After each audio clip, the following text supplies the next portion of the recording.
আজ দুপুরবেলা আমরা একটা সরপুঁটি মাছের রেসিপি জেনে নেব।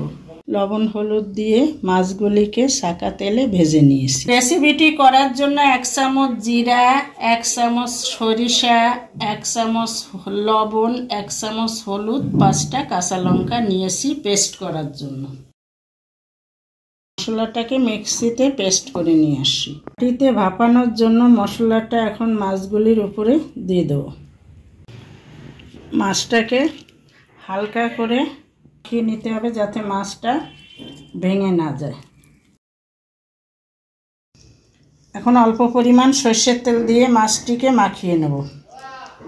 পরে একটা টিফিন বাটি নেব, টিফিন বাটির মধ্যে সরষের তেল দেব।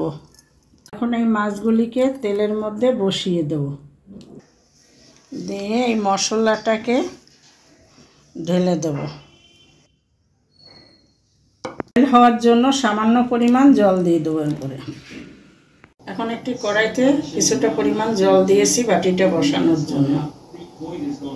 কড়াইয়ের জলটি গরম হওয়ার পরে বাটিটি বসিয়ে দিয়েছি। উপরে একটি ঢাকনা দিয়ে 15 থেকে 20 মিনিট মাছটাকে ভাপা দেব।